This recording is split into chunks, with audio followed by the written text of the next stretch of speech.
Alors, en guise d'introduction, je voudrais bien rappeler que le fer est un élément qui est extrêmement important pour le fonctionnement du corps. Le fer ne sert pas uniquement à la fabrication des globules rouges, mais il est aussi important dans d'autres fonctions de l'organisme, en particulier dans la respiration, dans les fonctionnements des mitochondries, dans les réactions enzymatiques, dans les muscles, que ce soit cardiaques ou les muscles squelettiques, dans la réparation de l'ADN.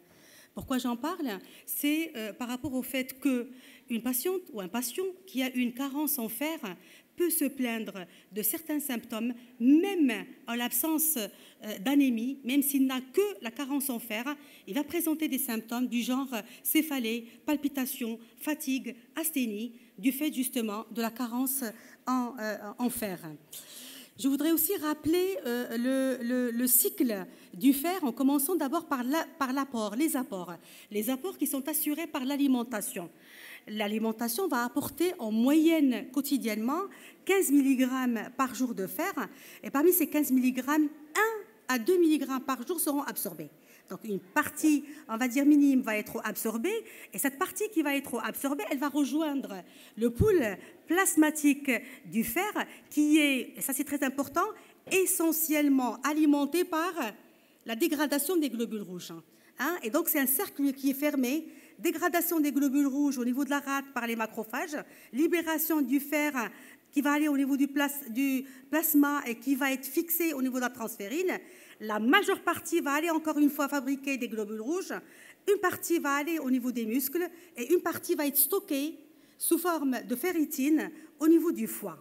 Une partie va être éliminée, que ce soit sous forme de saignement, et c'est essentiellement les règles chez la femme, ou par la desquamation des épithéliums. Et la partie qui va être éliminée est exactement la même que celle qui va être absorbée. Donc la quantité qui va être absorbée, qui est de 1 à 2 mg par jour, est la même qui va être éliminée. Et donc, du coup, vous voyez que le cycle du fer, finalement, est un cycle fermé. Il y a une on va dire, suffisance du corps, à condition que l'apport soit correct et que l'élimination ne soit pas exagérée. Et si jamais l'apport est défaillant, le cycle va être perturbé. Et si les pertes aussi sont exagérées, le cycle également va être perturbé. Il va commencer à puiser du stock, d'où la baisse de la ferritine avant même l'installation de l'anémie. Il y a une baisse de la ferritine. Et si le problème persiste, l'anémie va commencer à s'installer. Il faut aussi rappeler une chose, c'est qu'il y a une protéine qui joue un rôle primordial dans l'homéostasie du fer et qui s'appelle l'hepsidine. Pourquoi j'en parle? Parce qu'il y a une maladie qui est génétique et où il y a une augmentation de l'hepsidine et qui peut entraîner un problème de carence en fer, d'anémie par carence en fer, qui ne répond pas à la voie orale. Pourquoi? Vous allez le comprendre quand je vais expliquer le schéma. Alors, l'hepsidine est sécrétée, c'est une protéine qui est sécrétée par le foie, j'ai la flèche, qui est sécrétée par le foie, en cas d'inflammation ou de surcharge en fer. Le foie va vouloir stopper l'absorption du fer, il va vouloir stopper le relargage du fer qui se fait par les macrophages, donc il va sécréter cette hepsidine et va lui dire allez arrêtez l'absorption et arrêtez la libération du fer par les macrophages. Donc quand elle augmente, pas d'absorption de fer et pas de libération de fer par les macrophages et ça se voit dans les inflammations et ça se voit en cas de surcharge en fer. À l'inverse, quand il y a une anémie, quand il y a une hypoxie, quand il y a un manque de fer, l'hepsidine va freiner sa sécrétion d'hepsidine et du coup, il y aura absorption de fer au niveau de l'intestin, il y aura libération du fer par les macrophages et augmentation du fer dans l'organisme. Donc la maladie qui s'appelle l'IRIDA est caractérisée par une anomalie génétique qui fait qu'il y a une hypersécrétion d'hepsidine et comme il y a une hypersécrétion d'hepsidine, l'absorption du fer est bloquée. Et donc, même si on donne le fer par voie orale, ça ne va pas passer parce que l'hepsidine, elle ne permet pas, elle n'autorise pas l'absorption du fer. Alors, ça, vous le savez, dans l'absorption du fer, il y a des molécules qui interfèrent, soit dans le sens favoriser l'absorption ou inhiber l'absorption. La vitamine C, elle aide à l'absorption du fer et c'est la raison pour laquelle souvent on prescrit du fer en même temps que de la vitamine C en même temps que le fer et c'est la raison pour laquelle il y a des compléments alimentaires qui associent le fer à la vitamine C que vous connaissez tous. L'absorption du fer peut être réduite par les antiacides et les IPP et donc attention.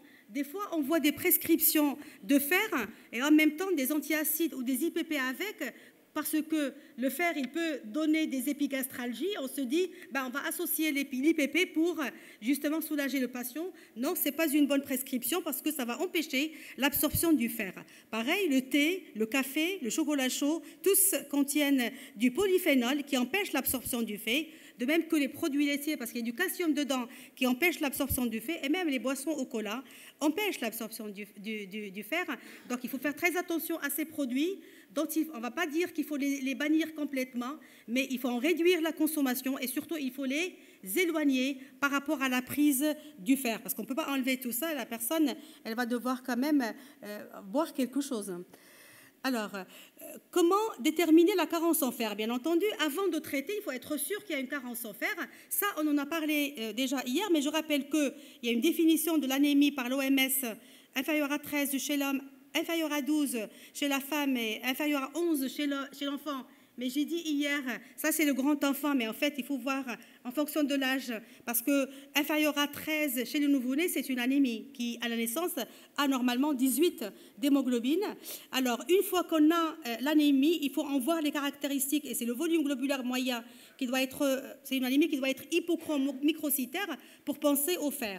Donc, un volume globulaire moyen inférieur à 80, une teneur corpusculaire moyenne inférieure à 27, et une fois que c'est hypochrome microcytaire, on va doser le fer qui doit être inférieur à 20, mais, et on va le voir tout à l'heure, dans certaines circonstances, même une ferritine plus élevée, même une ferritine à 50 est considérée comme étant une anémie par carence en fer, et on va voir tout à l'heure dans quelles circonstances. En général, on dit inférieur à 20, mais il y a des particularités.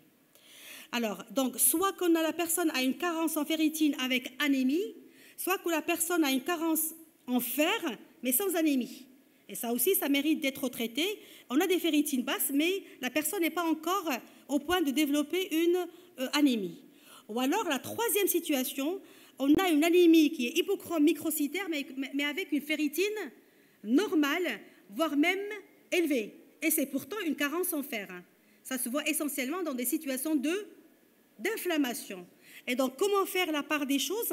Il faut à ce moment-là demander le coefficient de saturation de la transférine qui, quand il est inférieur à 20%, on peut retenir le diagnostic d'anémie par carence en fer. Donc, si vous avez une situation, quelqu'un qui a une inflammation et vous suspectez quand même une anémie par carence en fer, pour faire la part des choses, demandez le coefficient de saturation de la transférine et si c'est inférieur à 20%, donnez du fer à ce patient. Quand la situation est encore plus compliquée, ça nous arrive de demander ce qu'on appelle les taux de récepteurs solubles de la transférine. C'est quelque chose qu'on ne demande pas de façon quotidienne. Ce n'est pas une prescription de routine, mais dans des cas qui sont un peu compliqués, on n'arrive vraiment pas à faire la part des choses entre l'inflammation et la carence en fer, on peut les demander et quand ils sont élevés, ça confirme aussi la carence en fer.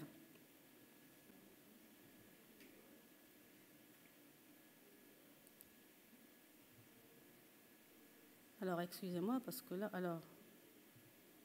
voilà. Alors, un message qui est très important, donc à chaque fois, j'en ai parlé hier, je le rappelle maintenant, c'est que quand on a une anémie ferriprive, bien sûr, on va traiter, mais surtout, n'oubliez pas qu'il faut chercher la cause. Hein, la cause, pourquoi la chercher? Parce qu'elle peut être grave, la cause peut être grave. Une anémie par carence en fer peut cacher un cancer tout simplement digestif. Et là, si vous passez à côté, vous êtes responsable sur le plan médico-légal. Deuxièmement, il faut chercher la cause pour corriger la cause. Si c'est des métrorragies, il faut les corriger. Si c'est un problème d'apport, il faut les corriger. Si c'est une géophagie, il faut la corriger. Donc la cause est à rechercher systématiquement. On n'a pas le droit de traiter sans chercher la cause. Alors, Après, là, on arrive à l'étape de traiter comment choisir une molécule de fer. Alors, les molécules qui sont disponibles, ça varie en fonction de plusieurs paramètres. Ça varie en fonction de, est-ce que c'est une forme orale ou est-ce que c'est une forme intraveineuse? Comment je vais choisir entre les deux? Laquelle choisir? Ça varie en fonction du dosage. Ça varie en fonction de la composition. Est-ce que je veux que du fer ou je veux du fer associé à la vitamine C ou du fer associé à la vitamine B9 ou associé à des vitamines? Ça dépend de la biodisponibilité. Il faut que je choisisse un fer qui soit mieux absorbable et qui va arriver au globule rouge le plus, on va dire, rapidement possible. Et ça varie en fonction du coût. On ne peut pas se permettre de prescrire à tout le monde des fers injectables, tout simplement parce que nos conditions socio-économiques ne le permettent pas. Le fer injectable reste quand même cher. Alors, en ce qui concerne le fer oral, le préféré est le fer ferreux. Tout simplement parce qu'il a une meilleure biodisponibilité, donc il passe facilement la barrière intestinale. Et les médicaments qui sont, alors j'ai cité que les médicaments qui sont disponibles au Maroc, nous avons le sulfate ferreux, qui est un très bon médicament, qui est le tardiférin, le fumarate ferreux comme le fumafère, le gluconate ferreux qui existe dans le totéma, l'hydroxyde de fer qui est le maltofère. Alors ça, c'est des molécules de fer ferreux qui ont une bonne biodisponibilité et qui ont montré une efficacité dans le traitement des anémies par carence en fer. Les fers ferriques ont une biodisponibilité moindre, en tout cas au Maroc, on ne les a pas. Ils existent ailleurs, mais pas chez nous. Après, on a tout ce qui est fer associé à d'autres substances. Et là, un message à passer, ça, c'est des compléments alimentaires. Ça, on ne va pas les prescrire pour traiter. Nous, en tout cas, hémato, on ne prescrit jamais les compléments alimentaires pour traiter une anémie par carence en fer. On peut les prescrire chez certains patients quand il y a une baisse de la ferritine, mais sans anémie, et surtout, on les prescrit à titre préventif. Une femme enceinte qui n'a pas d'anémie, je peux lui donner ça. Quelqu'un que j'ai traité pour anémie ferriprive par les premières molécules, je peux après, par exemple, une femme qui a des règles abondantes, je vais corriger son anémie et sa carence en fer et je vais lui demander de faire du prophylactique. Ce qu'on leur demande, c'est de faire 3 mois de traitement, arrêter 3 mois, prendre 3 mois et ainsi de suite. À ce moment-là, c'est du préventif et je peux le faire avec les compléments alimentaires. Ils sont aussi dans cette situation efficaces et surtout, ils sont mieux tolérés que les premières molécules. Donc, ça me permet de faire du préventif au long cours. Mais aller prescrire des compléments alimentaires chez des patients qui ont des anémies par carence en fer, ça ne va pas être efficace. Alors ça, vous le savez, bien sûr, le fer oral a des effets secondaires. C'est essentiellement des nausées, c'est des diarrhées, c'est des constipations, des douleurs épigastriques qu'on voit avec les molécules que j'ai citées. Et c'est ce qui fait que la compliance par rapport au traitement, elle est réduite chez les patients. Et une bonne partie des patients vont abandonner le traitement parce qu'ils ont ces effets secondaires. Alors comment pallier à cela? Eh bien, les recommandations actuellement ont changé. Par rapport au traitement de la carence en fer, on commence à utiliser des faibles doses de fer. Vous savez, quand j'ai commencé mes études, ma spécialité, on nous disait 150 mg à 180 mg à 200 mg de fer par jour. Ça n'est plus le cas. On n'utilise plus les fortes doses. Pourquoi? Parce que, pour 2 raisons. La première, c'est des doses qui vont irriter le tube digestif et donner les effets secondaires dont j'ai parlé. La deuxième chose, c'est que ça a été démontré par des études que quand on donne le fer de forte dose, par exemple 3 fois par jour, la personne va prendre la première dose le matin. Le fer va arriver au niveau de la circulation sanguine, du plasma. Le foie va les détecter, va sécréter l'hepsidine, dont on a parlé tout à l'heure. Et elle va bloquer le reste. Donc la prise de midi et la prise du soir, très peu de fer va passer. Donc à quoi? Bon, les prescrire. 1, ça ne va pas passer. Et 2, ça va irriter le tube digestif. Donc ça ne sert à rien. Donc les prescriptions maintenant et les recommandations actuelles, c'est une prise par jour qu'il faut faire avec des doses qui vont être intermédiaires de 40 à 80 mg par jour. En tout cas, c'est notre prescription maintenant. C'est une prise par jour qu'on fait le matin.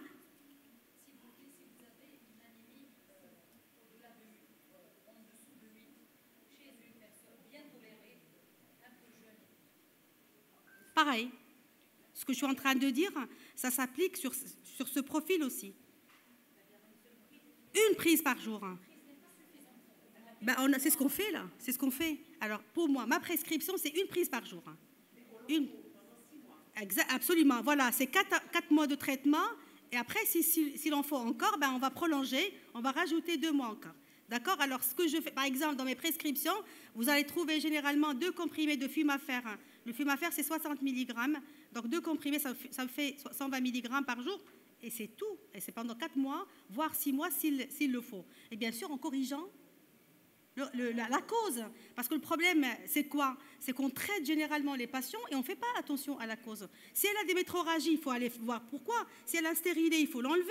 S'il n'y a pas de stérilé, c'est un problème hormonal, ben voir si elle peut avoir une pilule. S'il n'y a ni hormonal ni quoi que ce soit, il faut l'aider par de l'hexacil ou de la dicynone pour réduire. S'il a un fibrome, il faut intervenir sur le fibrome. Ça, c'est la cause la plus fréquente qui sont les règles abondantes. Si c'est un problème d'apport, il y a des gens qui mangent mal actuellement, qui grignotent tout le temps et qui ne mangent pas ce qui est riche en fer et tout ça, ben, il faut leur dire où ils corrigent leur alimentation, où ça va pas se corriger. Et s'il a une maladie, on va voir par rapport aux maladies inflammatoires du tube digestif, ben, à ce moment-là, c'est la voie intraveineuse, c'est même pas l'oral, etc., etc. Donc, il faut agir sur la cause pour pouvoir corriger le fer. Alors, si vous donnez, après, ça, c'est les recommandations internationales, c'est pas moi qui le dis. Le 40 et 80 mg, et moi je donne là, nous-mêmes, Hémato, on était un petit peu surpris par les nouvelles recommandations, mais on les suit. En tout cas, la prise unique, elle est indiscutable, parce qu'elle est logique et parce qu'elle est confirmée par l'étude qui dit que l'hepsidine va vous empêcher l'absorption de midi et du soir. Ça ne sert à rien de prescrire 3 fois par jour, parce que je vois des prescriptions qui mettent le fumafère ou l'altardiféran le matin et le ferplex le soir. Il y a des prescriptions comme ça qui mélangent 2 fers. Ça, on le voit quand les patients arrivent chez nous. Mélange de 2 types de fer et étalé sur la journée, ça ne sert à rien. En tout cas, les recommandations actuelles, maintenant, préconisent une prise par jour avec des doses. Pourquoi des doses moins élevées? Des doses moins, 1, parce qu'il n'y a pas beaucoup qui va s'absorber, et 2, justement pour une meilleure observance. Parce que si vous donnez de fortes doses, il ne va pas les prendre. Donc, si vous voulez que je suis voilà, voilà. Il ne va pas tolérer, il va abandonner et tout ça. Il y en a même, et ça c'est encore plus surprenant, et je l'ai fait chez certains patients qui ne tolèrent pas du tout l'oral et chez qui on ne peut pas utiliser l'injectable, c'est un jour oui, un jour non. Et ça, je peux le faire quand c'est la ferritine qui est basse, ou une petite anémie, je leur dis, écoutez, faites un jour oui, un jour non, et regardez si ça va mieux passer, si la tolérance serait meilleure. Alors, comment le prendre? Voilà, commencer par une dose la moins élevée. Je peux même tenter de lui dire, allez, on va commencer par une petite dose, et si elle tolère, je peux augmenter, parce qu'il doit y avoir toujours un feedback de la part du patient et un réajustement des doses, jusqu'à ce qu'on atteigne la bonne dose, la mieux tolérée. Alors, voilà, la dose minimale efficace. Il faut prendre normalement, alors ça aussi c'est un problème, il faut prendre le traitement à jeun. Le fer, normalement, ça se prend à jeun. Après, si ce n'est pas bien toléré, ben, je leur dis toujours, mettez-le après, parce que, encore une fois, il vaut mieux le prendre après que de ne pas le prendre, quand on n'a pas la possibilité d'aller vers autre chose et vers la voie, notamment vers la voie intraveineuse.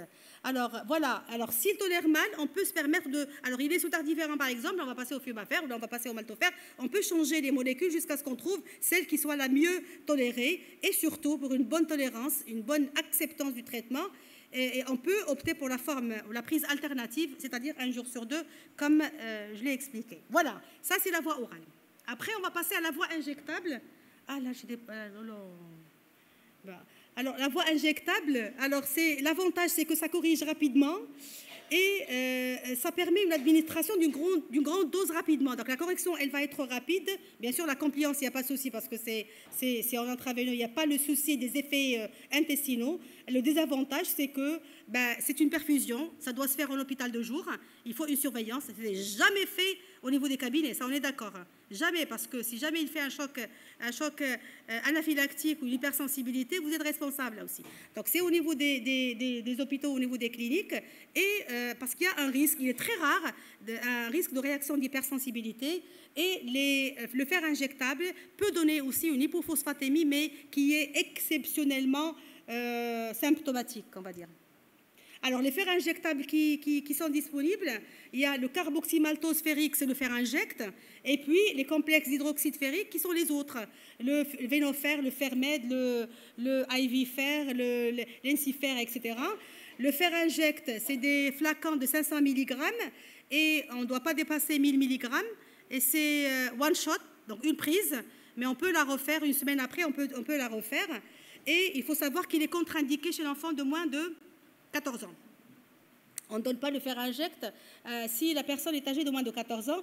Par contre, le complexe d'hydroxyde ferrique, c'est des ampoules de 100 mg. On peut aller jusqu'à 300 mg par prise et on peut aller jusqu'à 3 prises par semaine qu'on passe sur 90 minutes. Ça, on peut le donner aux enfants. Ben, il y a une formule pour calculer la dose qu'il faut. Les indications, voilà, ça c'est important. Les indications, on ne va pas offrir et on ne va pas proposer le fer injectable à tout le monde, pas du tout. On va le proposer pour les personnes qui ont un problème de malabsorption, parce que le fer oral ne va pas passer. On va le proposer pour les gens qui sont suivis pour des Mickey, parce que ça ne va pas passer. Et en plus, ça va aggraver, hein, les gens qui ont la RCH et le Crohn, le fer oral aggrave la situation. On va le proposer pour les gens qui sont suivis pour insuffisance rénale chronique parce qu'ils ont besoin d'érythropoïétine. Et l'érythropoïétine, pour agir, il faut des doses très élevées de ferritine, jusqu'à 500 mg de ferritine pour une bonne action de l'érythropoïétine. Donc, c'est les indications du fer oral. On va l'utiliser quand il y a une mauvaise tolérance du fer par voie orale. D'accord ? Et on va l'utiliser en situation d'urgence, à savoir 3e trimestre de grossesse, elle va accoucher la dame avec une anémie profonde, ben, il faut passer du fer rapidement avant qu'elle n'accouche, parce qu'il se peut qu'elle ait une hémorragie de la délivrance et que ça aggrave la situation. Une personne qui va être opérée, il faut corriger, ou là, juste en post-opératoire, il faut corriger parce que pour la cicatrisation et tout ça, on a besoin de fer. Et les insuffisants cardiaques, ils ne vont pas tolérer une anémie profonde, il faut corriger rapidement. Mais la règle, c'est la prescription du fer oral. Alors là, c'est ce que... Je vais faire ça, peut-être que je vais arrêter. D'accord ? Comme vous voulez, vous me dites, parce que... Alors, l'indication, tout à l'heure, je disais que la ferritine inférieure à 20, c'est la règle, mais il y a des exceptions. Alors, le patient cancéreux, dès qu'elle est inférieure à 100, on donne du fer. D'accord ? Parce qu'on estime qu'il y a de l'inflammation aussi, donc inférieur à 100, on donne du fer. En gastro-entérologie, s'il n'y a pas d'inflammation inférieure à 15, mais quand ils ont des Mickey, dès que la ferritine est inférieure à 50, il faut passer du fer. En obstétrique, pas d'inflammation inférieure à 30, on traite, mais quand il y a de l'inflammation inférieure à 100, il faut traiter. En néphrologie, je vous ai dit, inférieure à 500, on traite. Parce que pour l'effet de l'érythropoïétine, en cardiologie, quand les personnes ont une insuffisance cardiaque, ferritine inférieure à 100, il faut traiter. Vous voyez, donc le inférieur à 20, c'est quand il n'y a pas de souci, il n'y a que ça, mais quand c'est associé à d'autres pathologies, il faut même avec des taux plus élevés de ferritine, il faut passer... Alors là, ça va être... Alors là, c'est pas pour... ça va pas être très lent. Alors c'est... un homme qui consulte pour une fatigue et des palpitations. On fait une numération, il a 6,2 d'hémoglobine, c'est une anémie ferriprive avec une ferritine basse. Vous allez substituer par quoi? Vous donnez oral ou IV? Faux. Alors, mais c'est pas question de sévère. C'est pas question de ça. C'est pas question d'âge. Très bien, Madame Chéri, bravo. C'est un homme. Un homme n'a pas le droit d'avoir 6,2 sauf s'il saigne quelque part. Il est le maquage qui est au zéro, ça veut dire qu'il saigne quelque part. Donc il faut que je corrige rapidement pour explorer. Et ça, c'est IV. Parce que je ne vais pas attendre 3-4 mois pour corriger. Je fais mon exploration. Alors s'il a un cancer, c'est foutu. Donc c'est un homme. Il faut corriger. Aussi. Femme ménopausée aussi, parce qu'il n'y a pas de raison pour qu'elle ait 6,2. La femme ménopausée est traitée de la même façon que l'homme. Mais femme qui a des règles abondantes, non, je traite tranquillement, il n'y a pas de souci. Une patiente, je vais laisser parce qu'on va me... Je suis en retard déjà. Là, c'est à vous terminer. De toute façon, la dernière communication, le professeur Loretta Nirley, il s'est excusé. Donc, on peut prendre encore 5 à 10 minutes. Merci beaucoup. Merci beaucoup. Merci, Monsieur le Président.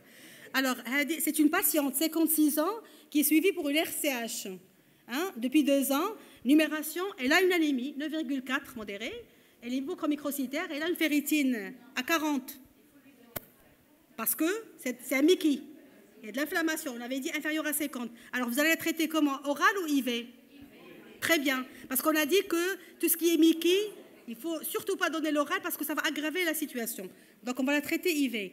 Patiente de 30 ans, enceinte, 10 semaines d'aménorrhée. Anémie à 8,4, fériprive, ferritine à 5, vous substituez comment?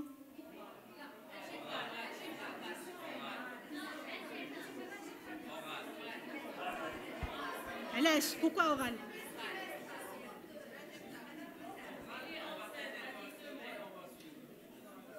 Alors, oral, oui, mais pourquoi? Parce que c'est contre-indiqué. L'injectable est contre-indiqué le premier trimestre. L'oral, l'injectable est contre-indiqué le premier trimestre. On ne donne pas d'injection le premier trimestre par rapport au bébé, par rapport à l'embryogénèse et tout ça. Donc, c'est toujours premier trimestre, c'est oral. Après, on peut donner, femme enceinte, après le premier trimestre, on peut donner, dernier cas, 48 ans, pâleur, palpitations, règles abondantes, anémie profonde 7,4, fériprive, on substitue comment? Oral. Il n'y a pas d'urgence, il n'y a aucune urgence. On va traiter oral, 4 mois, 6 mois, jusqu'à ce qu'elle corrige, sauf si elle ne tolère pas ou elle vous dit, parce qu'il y en a qui viennent à la consultation qui vous disent, je ne vais pas le prendre. Vous allez me donner l'oral, je ne vais pas le prendre, parce que je n'aime pas du tout, j'ai essayé, ça n'a pas, je ne tolère pas du tout. Et là, on prescrit l'IV, parce que je sais qu'elle ne va pas le prendre. Pourquoi je vais lui prescrire? Voilà. Donc, le traitement de la carence en fer doit toujours être accompagné de la recherche de l'étiologie. Sinon, c'est médico-légal. Si vous laissez passer un cancer derrière et tout ça, vous êtes responsable. La prescription du fer par voie orale est la règle. Toujours proposer l'oral. Après, s'il ne tolère pas, ou s'il ne veut pas, ou si la situation n'autorise pas l'oral, on passera à l'IV. Des doses réduites, c'est les recommandations actuellement, doses réduites, voire même prise intermittente, un jour oui, un jour non, si mauvaise tolérance pour une meilleure compliance. Et le fer injectable, encore une fois, est réservé à des indications particulières. Voilà, je vous remercie. Merci beaucoup, professeur Zafat. C'était vraiment très intéressant. Des questions? Oui, s'il vous plaît. Oui. Alors, Madame Zafad, les laboratoires nous donnent parfois des chiffres, ferritinémie entre 15 et 150. Vous avez parlé tout à l'heure. C'est très large. C'est trop large. Absolument. Et donc, on est toujours un peu dérouté. Alors, une ferritinémie à 20. Si la malade a 21 ou 22, ben, moi, je considère que c'est une anémie. Il faut traiter. Oui, si elle a 21 ou 22, il faut traiter. Large. En tout cas, si ça s'approche de la limite inférieure, il faut traiter. Ben oui. Voilà. Bon, non, je suis d'accord si avec 22, toi, 23, Hakima. D'ailleurs, tout le monde le dit. Pourquoi est-ce que c'est si large que ça? Vous savez, l'intervalle a été déterminé sur un échantillon. Et comme l'anémie est fréquente, ils ont pris même ceux qui ont 20 et 30 qui sont anémiques, en fait. Ils les ont intégrés dans l'intervalle normal. Or, ce n'est pas normal du tout. Et c'est la raison pour laquelle la tendance actuellement, c'est de traiter les gens et d'essayer d'avoir une ferritine supérieure à 50. Voilà, supérieure à 50 pour dire qu'on a été efficace dans le traitement de l'anémie. Tu as tout à fait raison, Hakima. S'il vous plaît, pour le cas clinique numéro 1, oui. Le patient de 56 ans avec une hémoglobine à 6,2. Ouais. Vous avez dit fer injectable. Est-ce qu'on ne le transfuse pas? Transfusion. On peut. Si c'est alors parce que 6 c'est un peu bas et l'âge il est un peu. Là, il est 56 ans. Alors c'est une anémie. C'est une très bonne question. Les anémies par carence en fer, généralement, s'installent progressivement. Et comme elles s'installent progressivement, elles sont très bien tolérées. J'imagine que vous voyez en consultation des patients ou patientes avec 4 d'hémoglobine sans aucun problème. Donc généralement, l'anémie par carence... Hein, 56 ans, il est jeune, 56 ans. Parce que pour nous, le sujet jeune, elle a 65 ans. Je le disais tout à l'heure à Hakiba, 65 ans en hématologie, 65 ans, c'est jeune. 56 ans, c'est jeune. Alors, on voit en consultation des 90 ans, donc... Non, 56 ans, c'est jeune. Par rapport à l'âge, il n'y a pas de souci. Ce qui dérange dans l'histoire, c'est le fait qu'il soit un homme. Et un homme, pourquoi il a 5, pourquoi il a 6 ou 7 ou 8? C'est ça le problème. Dès qu'il s'agit d'un homme, il n'a qu'une exploration. Ah oui, les hommes, automatiquement, exploration automatique. Fibrocolo, indiscutable. Oui. D'autres questions? Est-ce que le traitement par de faible dose ne rejoint pas un petit peu le traitement par les compléments alimentaires, les compléments, surtout qu'on les présente comme ils ont une meilleure biodisponibilité. Absorption. Oui. Le dosage est beaucoup plus faible que ça par rapport aux compléments alimentaires, et il les présente aussi comme étant des compléments. Ils le disent comme étant des compléments alimentaires. Ils ne sont pas remboursés d'ailleurs. Si vous les prescrivez, les compléments alimentaires ne sont pas remboursés. Ils sont plus chers que les compléments, sont généralement plus chers que les fers classiques. Et deux, ils sont beaucoup moins dosés que le fer classique quand même. Professeur, s'il vous plaît, par rapport aux anémies avec ferritine normale, qu'est-ce que vous en pensez du dosage de cuivre? Je ne vois pas, elle est où là? C'est qui pose la question? Oui, allez-y. Oui, pour les anémies avec ferritine normale. Oui. Est-ce qu'il y a lieu de les questions de cuivre, dosage du cuivre? Est-ce que c'est toujours d'actualité? Bien sûr. À ce moment-là, on n'est plus dans l'anémie par carence en fer là. On est dans les étiologies de l'anémie en général. Donc, dans le cas où la carence en cuivre peut donner aussi une anémie. Donc, mais on n'est plus dans l'anémie par carence en fer. S'il vous plaît, si vous permettez, si on a des signes cliniques en faveur d'une anémie, mais que l'hémoglobine est normale ou presque normale, et que l'hémoglobine, la ferritine, elle est normale, on passe au dosage de cuivre ou à quoi? Là, attendez, et on est dans anémie hypochrome microcytaire? Parce que c'est ça en fait. Parce que vous dites anémie comme ça ne veut rien dire. Pour nous, anémie comme ça ne veut rien dire. On est dans quelle rubrique? On est dans l'anémie hypochrome microcytaire ou normochrome normocytaire ou macrocytaire? On est où? Et en fonction de là où on est, les étiologies, on va suivre la règle. Est-ce qu'il faut faire des réticulocytes? Est-ce qu'il ne faut pas les faire pour être encore une fois orienté? Vous voyez? Anémie tout court, ça ne veut rien dire. Si on est dans l'anémie hypochrome microcytaire, à ce moment-là, l'anémie ferriprive en premier, la thalassémie en deuxième, l'inflammation. Et donc là, on sait où on va aller et on sait quoi demander comme examen. Je ne demanderai pas dès que ça a le cuivre. D'accord? Professeur, excellente, par rapport à l'ajout de la vitamine C au fer, est-ce que c'est nécessaire? C'est conseillé. C'est très conseillé, oui. Quel que soit le dosage de la vitamine C, c'est-à-dire...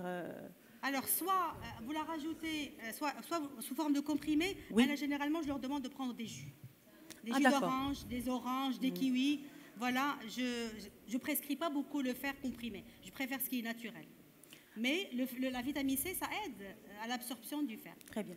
Est-ce qu'on peut, dans certains cas, quand il y a l'hémoglobine très, très basse, associer le fer ferreux et un complément? Les deux? Non. Les deux, non. Ça ne sert à rien. C'est-à-dire un seul comprimé. Parce qu'on n'arrive pas à... C'est un surcoût. Parce que là, les compléments sont chers. Vous allez mettre le fer et le complément qui est cher pour pas grand-chose, ou pas de choses du tout. Qu'est-ce que ça va apporter? Qu'est-ce que vous voulez? Quand c'est très bas, on a l'impression, en tant que médecin, une certaine sécurité que le patient va récupérer plus tôt. Par exemple, à 6 ou 7... Ce n'est pas en association. Non. C'est pas en association. Un comprimé, c'est suffisant. Si vous voulez qu'il récupère, il doit prendre son traitement correctement. Et il faut que vous traitiez la cause. Oui. Il faut agir sur la cause. Parce qu'on oublie de travailler sur la cause. Très bien. Si elle a des règles abondantes et je ne fais rien et je donne le fer, elle ne va pas corriger. Ou alors elle va corriger, elle va rechuter. Donc il faut traiter la cause. Très bien, merci. Merci beaucoup, professeur Zavad. Une dernière question, s'il vous plaît, si vous permettez. Merci beaucoup, professeur Zavad, pour cette présentation pertinente. Est-ce qu'on traite une ferritinémie basse, même si on a une hémoglobine de 14 à 15? Ah oui, clairement. C'est ce que je disais tout à l'heure. Parce que le fer, ça ne sert pas que pour les globules rouges. Le fer... Pardon? Eh bien voilà, Madame Chéri, pour la chute de cheveux, pour la peau, pour les ongles, pour la chute de cheveux, pour la mémoire, pour la concentration, pour le cœur, pour les muscles. C'est la deuxième diapositive que j'ai faite. Le fer, ce n'est pas que pour les globules rouges. Le fer, c'est pour les mitochondries, c'est pour les réactions enzymatiques, c'est pour le cœur, pour les muscles, pour tout ça. Oui, il faut traiter la carence en fer. Il y a l'anémie plus carence en fer ou carence en fer sans anémie. Et il faut traiter les deux, bien sûr. Il faut traiter dans les deux cas. Voilà. Là, ce n'est pas le fer sérique qu'il faut doser, c'est la ferritine qu'il faut doser. Ou alors faire CTF. faire CTF. Mais les recommandations, c'est la ferritine qu'il faut. Nous, spécialistes, on fait jamais de... Je ne fais pas de fer.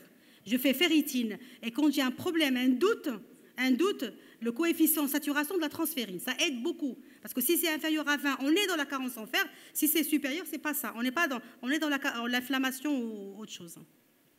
Merci beaucoup, professeur Zavad.